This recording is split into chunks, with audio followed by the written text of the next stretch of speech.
Hello friend, नमस्कार, प्रणाम। मैं मंजू अपनी वीडियो में आप सभी का स्वागत करती हूँ और मैं लेके आई हूँ एक सुहाग का उठान। कैसा लगे कमेंट में ज़रूर बताइएगा और अच्छा लगे तो ज़्यादा से ज़्यादा सपोर्ट कीजिएगा।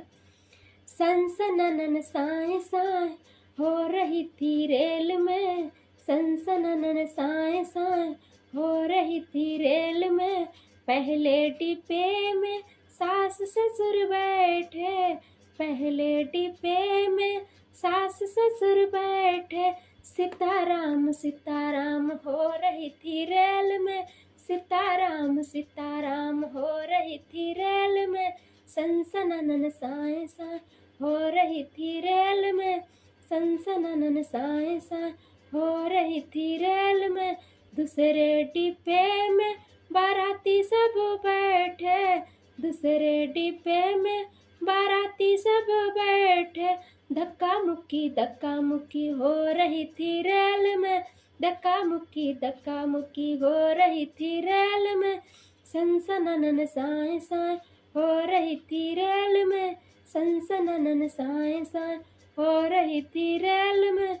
तीसरे डिब्बे में बुआ फूफा बैठे, तीसरे डिब्बे में बुआ फूफा बैठे।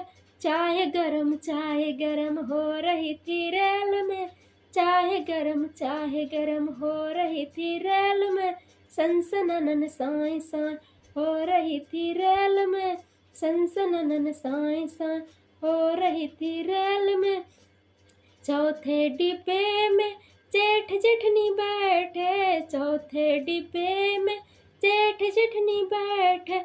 तू में मैं हो रही थी रेल में, तू में मैं हो रही थी रेल में। सनसननन साए साए हो रही थी रेल में, सनसननन साए साए हो रही थी रेल में। पांचवें डिब्बे में दुल्हा दुल्हन बैठे, पांचवें डिब्बे में दुल्हा दुल्हन बैठे। आई लव यू हो रही थी रेल में, आई लव यू हो रही थी रेल में। सनसननन साए साए हो रही थी रेल में, सनसननन साए साए हो रही थी रेल में। बाय।